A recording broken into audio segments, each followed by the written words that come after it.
नमस्कार दोस्तों, आप सभी लोगों को 15 अगस्त की बहुत बहुत शुभकामनाएं। हमारे देश के जो राष्ट्रपति जी हैं, उन्होंने कुछ समय पहले मुख्य न्यायाधीश से ये बात कही कि जो हमारे यहाँ आजकल जो कानून का सिस्टम चल रहा है, जो न्याय का सिस्टम चल रहा है, ये सही तरीके से नहीं हो पा रहा है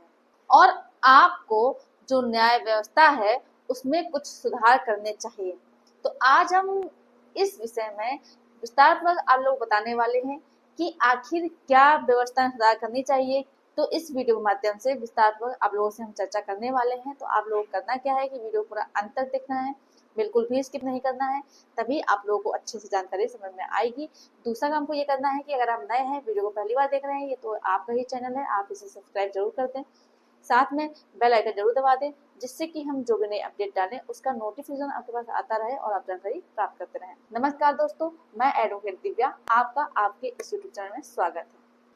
आप लोग अक्सर ये चीज देखते होंगे कि जो आम आदमी है उसके पास इतना पैसा नहीं होता है कि वो लगा सके और वो कोर्ट कचहरी के चक्कर काटते रहते हैं, समय बर्बाद करते हैं और कोई उम्मीद भी नहीं रहती है, कोई फाइनल नहीं रहता है कि केस वो कब तक जीतेंगे, कब तक उन्हें न्याय मिलेगा। कई बार ऐसा भी होता है किसी व्यक्ति ने कोई गुनाह नहीं किया है लेकिन उसको झूठे अपराध में फंसा दिया जाता है और उस बेगुनाह को सजा मिल जाती है। तो ये सारी चीजें देखते हुए जो हमारे देश के राष्ट्रपति जी हैं, उन्होंने कानून व्यवस्था को, जो न्याय व्यवस्था है, उसमें सुधार करने की बात कही थी। तो हमारे देश के राष्ट्रपति जी ने मुख्य न्यायाधीश से ये बात कही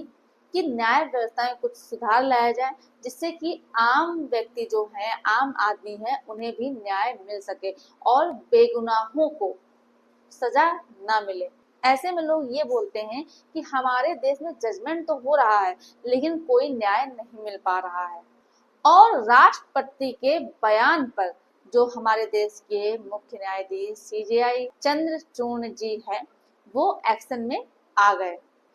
तो ऐसे में अभी हाल ही में एक न्यूज आई है सामने कि एमपी यानी कि मध्य प्रदेश में जो 6 जज थे उनको अपने पद से निस्तारित कर दिया गया है, क्योंकि उन्होंने अपने कर्तव्यों का पालन ठीक से नहीं किया था। जो कि जो 6 जज निस्तारित किए गए हैं, बर्खास्त किए गए हैं, इसमें इनकी परिवीक्षा चल रही थी। तो 6 जज सस्पेंड किए गए हैं, उनकी परिवीक्षा का समय अवधि चल रही थी, जिसमें उन्हें ये बताया जाता है कि कोर्ट में उनका व्यवहार कैसा रहेगा, उनकी कार्यशैली कैसी रहेगी, यानी कि ट्रेनिंग एक तरह से दी जाती है। जो कि परिवीक्षा के समय काल में ही इन जजों को सस्पेंड कर दिया गया, ये कहते हुए कि इनकी जो कार्यशैली है वो ठीक नहीं थी। जिसमें जो जज सस्पेंड किए गए हैं उसमें पुरुष नहीं बल्कि महिलाएं थी, जो कि जमानत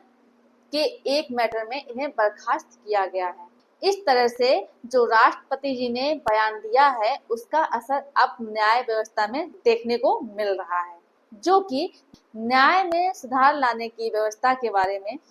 कार्यभार जो हमारे सीजेआई चंद्रचूड़ जी हैं उन्होंने संभाला हुआ है, जिसकी वजह से न्याय में अब सुधार आ रहा है दिन पे दिन। तो इस तरह से आगे आने वाले समय में हर व्यक्ति को न्याय मिलेगा, हर आम व्यक्ति को न्याय मिलेगा और अच्छे से सारी चीजें देखने के बाद, सारे तथ्यों को, फैक्टों को देखने के बाद जो तथ्य सही होंगे उन्हीं के हिसाब से न्याय मिलेगा और लोगों का जो विश्वास अभी हटा हुआ है, सारे व्यक्तियों की बात नहीं करेंगे, कुछ लोगों के मेरे पास कमेंट आते हैं जिसमें कुछ लोग ये इस तरह कमेंट करते हैं कि जो हमारे देश की न्याय व्यवस्था है ये ठीक नहीं है, क्योंकि सही से न्याय नहीं मिलता है, हमें सही से न्याय नहीं मिला है। इस तरह से हम लोग बहुत ज्यादा परेशान होते हैं। तो ऐसा बिल्कुल भी नहीं होने वाला है, अभी भी न्याय सबको मिलता है। सिर्फ क्या होता है कि आप लोग सही से अपने एविडेंस, साक्ष्य प्रस्तुत नहीं कर पाते हैं, आप अपनी बात सही से नहीं रख पाते हैं, जिसकी वजह से आपको न्याय लेट से मिलता है या फिर आपको न्याय मिल पाना मुश्किल होता है। तो आगे आने वाले समय में धीरे धीरे और भी जो कुछ कमियां हैं उसमें सुधार लाया जा रहा है और आप लोग भी, अगर आप लोगों पर साक्ष्य हो तभी आप लोग कोई केस कीजिए, नहीं तो आरोप लगाने से अच्छा है कि आप लोग जितना समय आप इस तरह से बर्बाद कर रहे हैं, उतने में आपको एविडेंस कलेक्ट करना है, आपको साक्ष्य इकट्ठा करना है, जिससे कि आप खुद को सही प्रूव कर सके अगर आप सही हैं, और न्याय प्राप्त कर सकें। तो ये मेरे द्वारा दी गई जानकारी अगर आप लोगों को पसंद आई हो तो वीडियो को लाइक जरूर कर दें, ज़्यादा से ज़्यादा लोगों को शेयर कीजिए, और अभी भी अगर आपने चैनल को सब्सक्राइब नहीं किया है तो ये आपका ही चैनल है, आप इसे सब्सक्राइब जरूर कर दें। धन्यवाद।